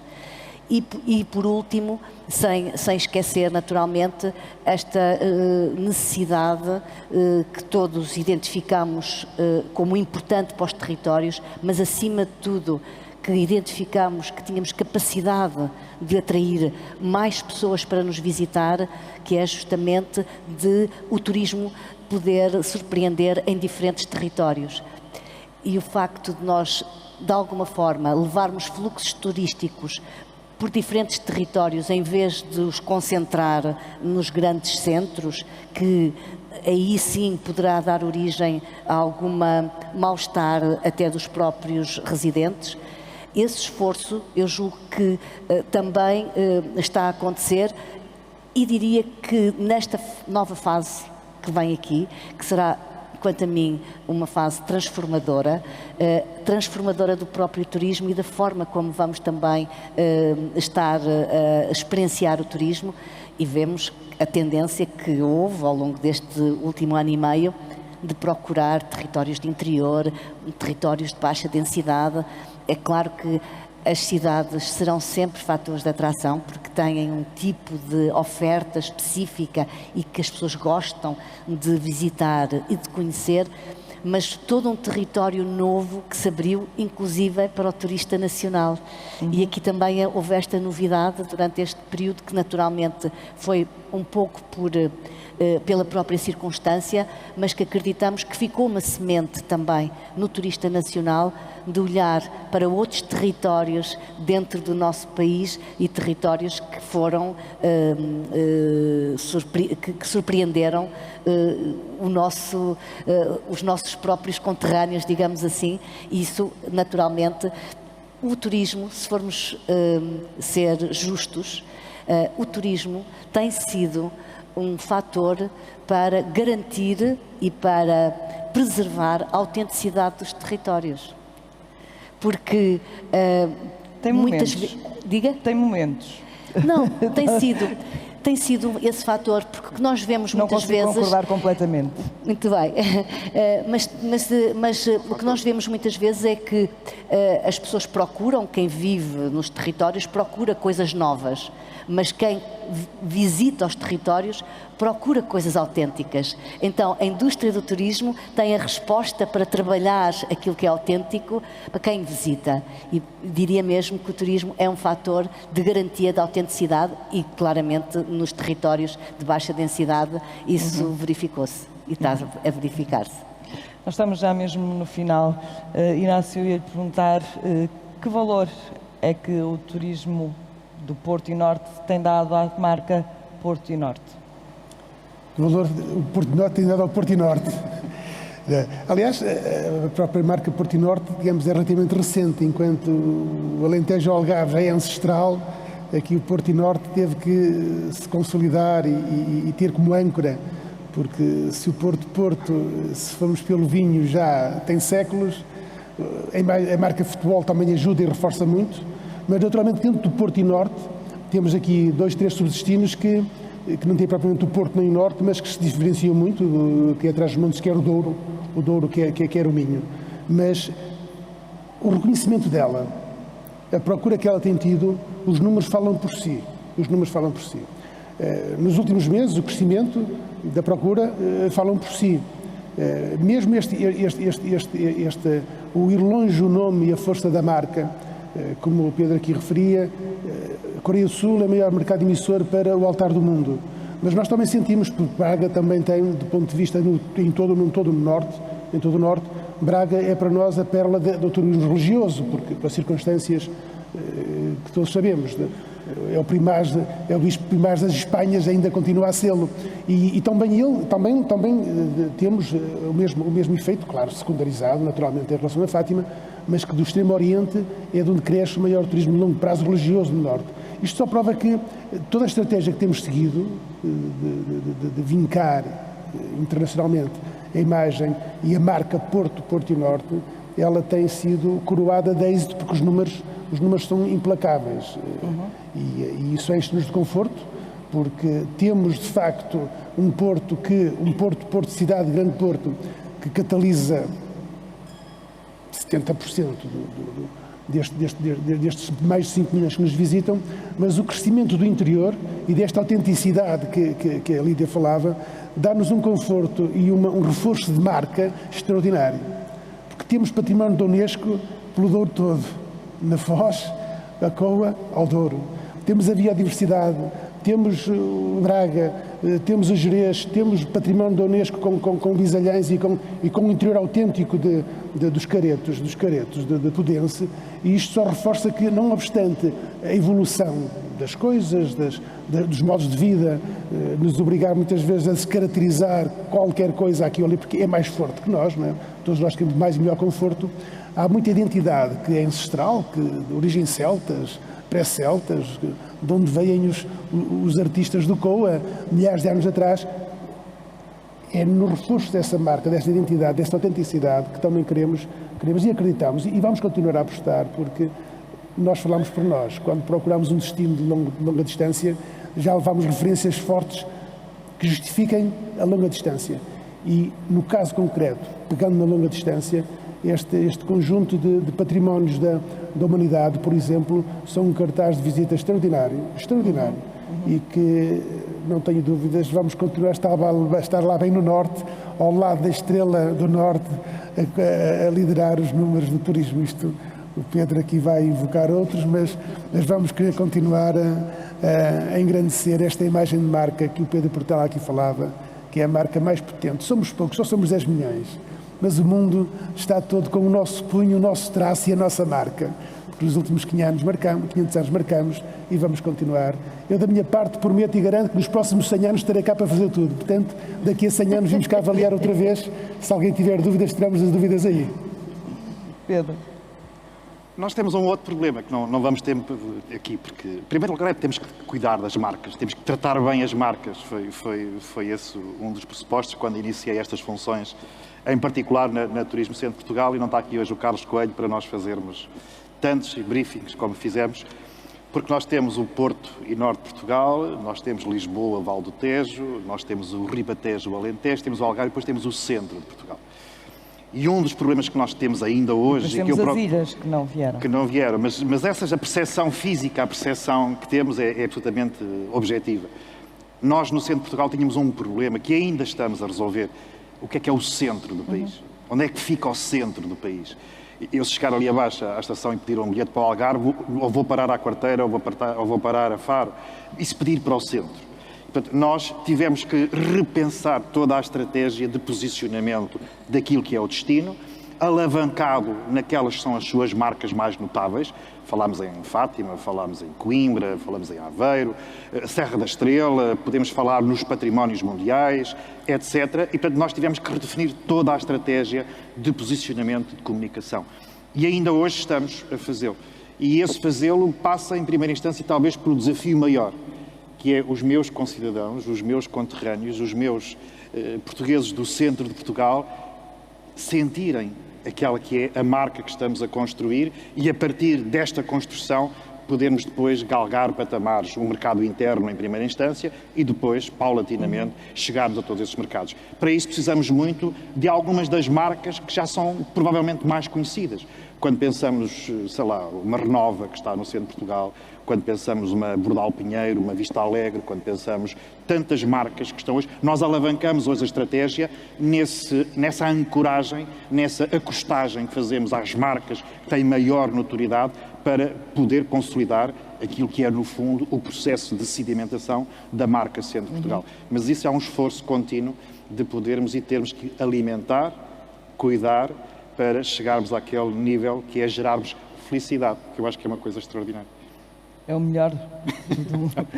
E a marca Portugal, Lídia? Qual é o valor da marca Portugal? Só para fecharmos aqui este painel. E o Luso também é uma marca nossa. Luz também. Está a ganhar. Eu diria que o valor da marca Portugal é enorme e que temos pela frente grandes desafios, mas acima de tudo eu julgo que o maior desafio é o desafio de uma marca que quer também ela ser responsável e criar turistas responsáveis ou ajudar a criar turistas responsáveis. Aliás, nós este ano lançamos uma campanha que justamente falava disso. O importante é viajar, mas viajar com responsabilidade. E isso será a grande semente para o futuro. Ajudar todos nós a cuidarmos dos nossos territórios, a cuidar do futuro, para que possamos continuar no futuro a visitar Portugal. Muito obrigada aos três. Obrigada. Afinal, não viajamos até aos Açores, mas penso que nesta sala muitos terão ido este ano, portanto, os Açores continuem a acolher-nos e nós também a eles. Foi Obrigado. um destino de eleição este ano, todos os portugueses quase foram aos Açores. Obrigada a todos. Obrigada. Se calhar por isso. Muito obrigado a todos pela vossa participação e pelos exemplos que deram das marcas territoriais e da importância das mesmas. Só uma nota, há bocadinho é que recebemos a notícia de o Carlos Bessa teve um contratempo pessoal esta manhã e, como tal, não conseguiu marcar aqui presença e como tal, pede desculpas.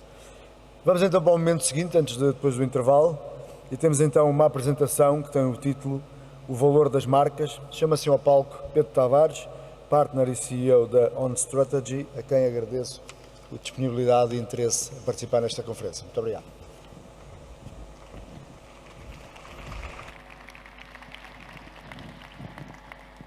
Bom dia a todos os presentes. Muito rapidamente agradecer a Ricardo, Maria João, Marketeer pelo convite e partilhar um bocadinho daquilo que é o desafio sobre este tema do valor da marca, porque o valor da marca, na minha perspectiva, na nossa perspectiva, é algo quantificável, é algo científico, racional e sem os números acabamos por não conseguir, no fundo, trabalhar aquilo que é o valor da marca.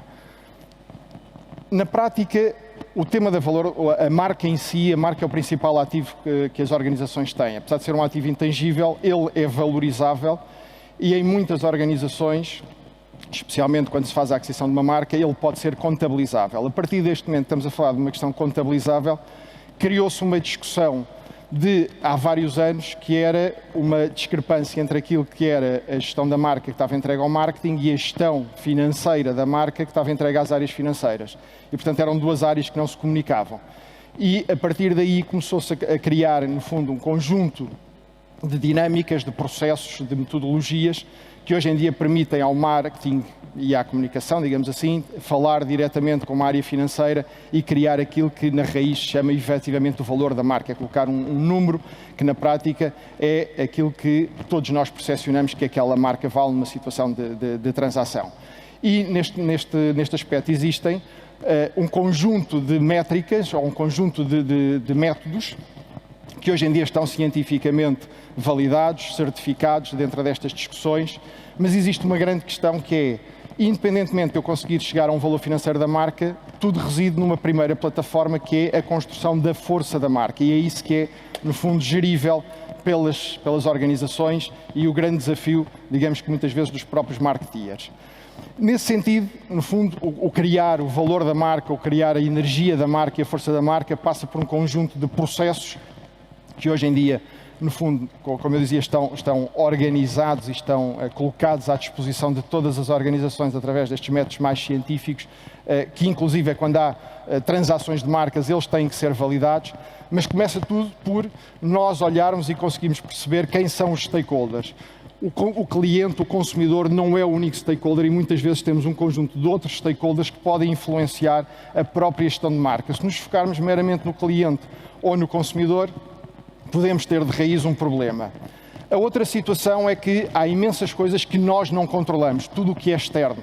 A pandemia veio exatamente alertar para este efeito, que é por muito que eu tivesse excelentes planos de negócio, planos de marca desenvolvidos, as situações externas, nomeadamente como uma crise no setor da saúde, veio afetar de alguma forma o ambiente social, que contaminou o ambiente político e o ambiente económico e destruiu tudo aquilo que nós tínhamos. E depois existe a componente interna.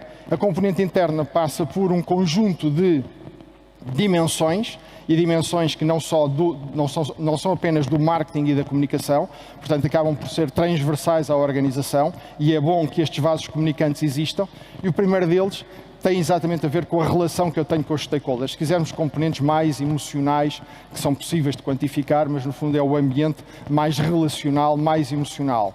O segundo tem a ver com a própria reputação. A reputação são as percepções, e percepções a vários níveis, conforme aqui também estão retratadas. Depois a componente da própria experiência.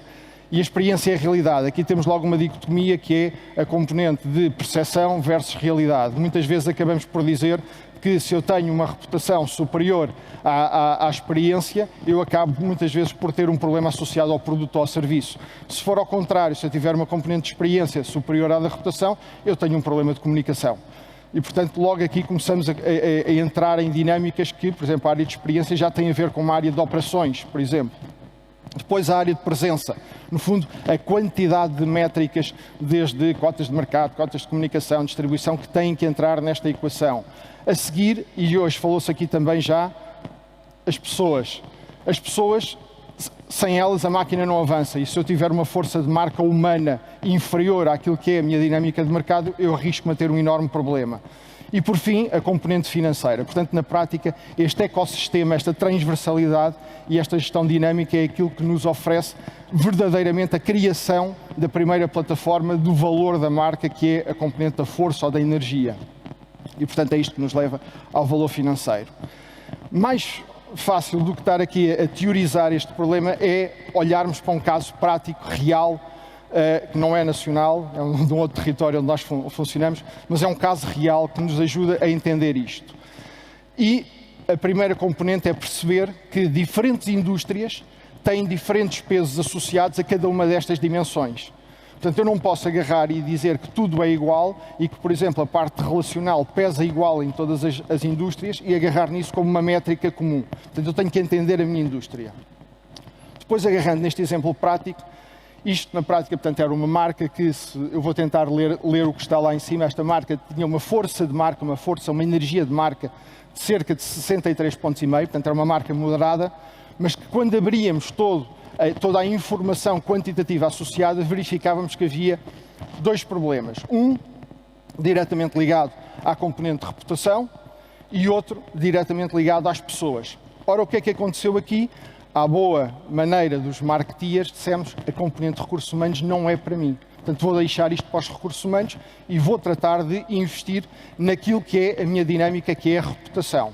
E, avançando nisso, criou-se um outro problema, é que ao não falar e ao não ter a informação, muitas vezes, das operações, esta marca não percebeu que tinha desde logo uma força associada ao produto, mas uma fraqueza associada ao serviço.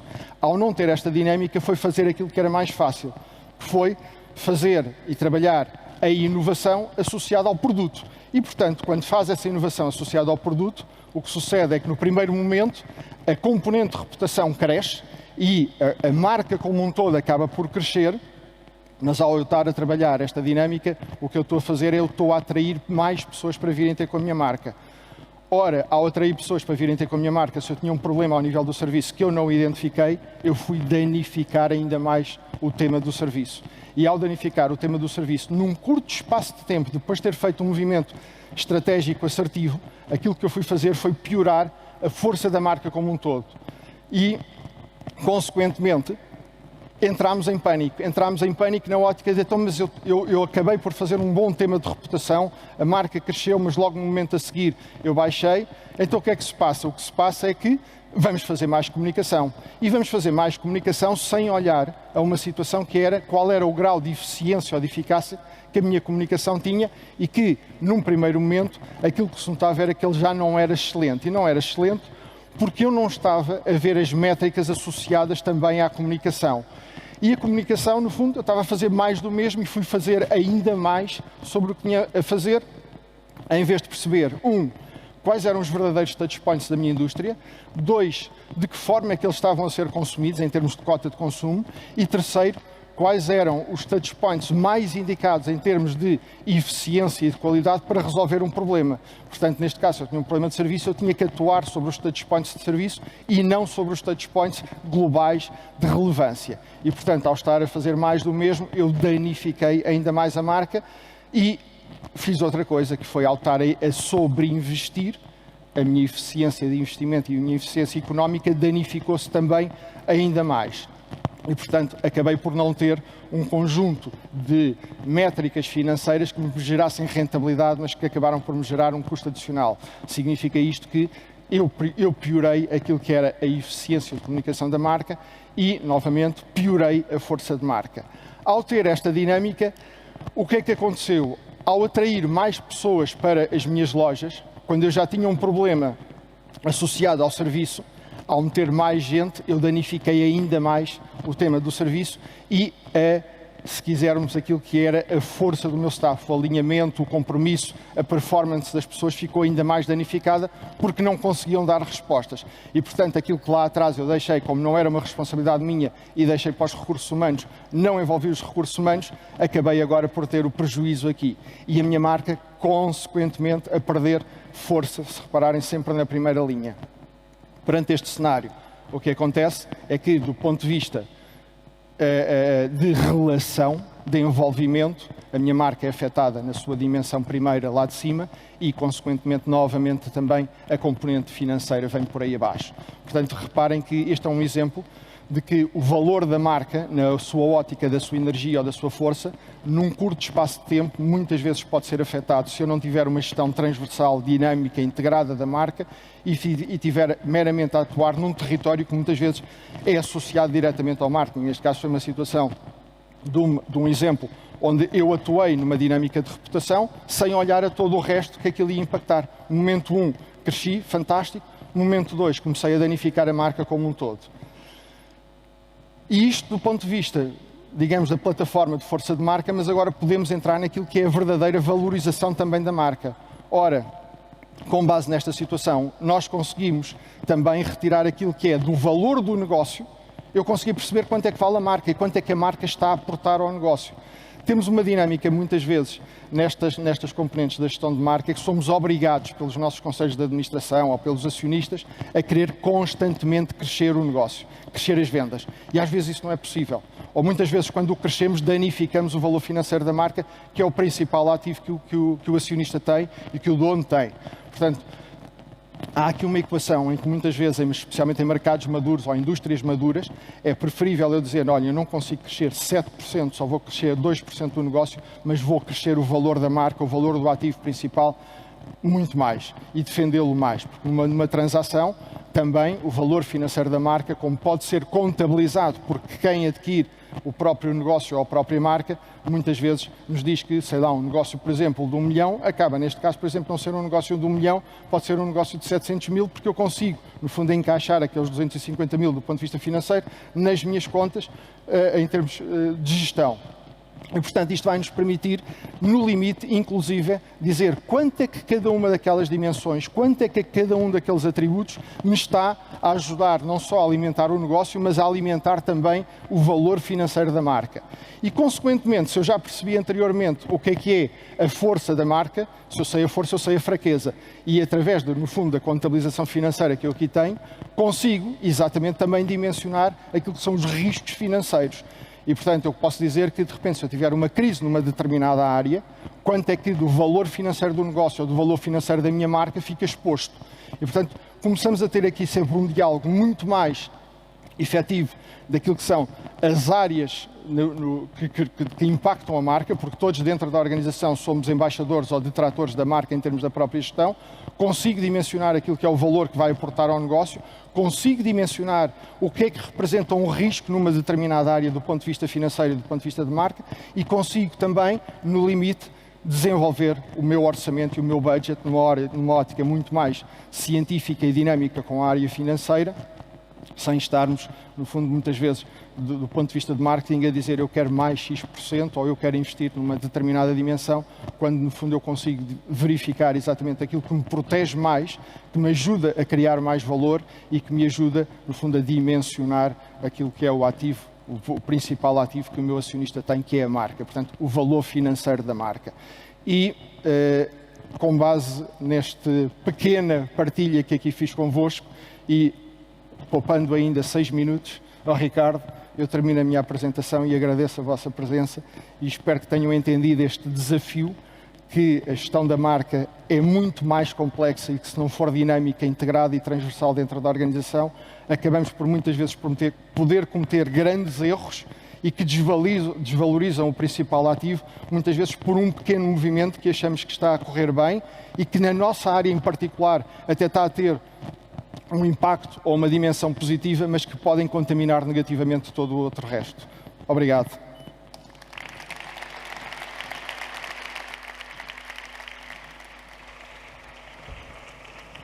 Pedro, muito obrigado por esta apresentação, por realmente dar aqui uma dimensão, muitas vezes, que é esquecida, que é o coeficiente financeiro e monetário à marca, e, portanto, esse foi o elucidativo. Chegamos assim ao fim da primeira parte desta conferência. Voltamos dentro de 20 minutos, às 11h25, para o início da segunda parte, para assim termos assim um bocadinho de tempo aqui de experimentar este excelente coquetel que temos ali e também falar um bocadinho uns com os outros. Muito obrigado. Às 11h25 recomeçamos. Muito obrigado.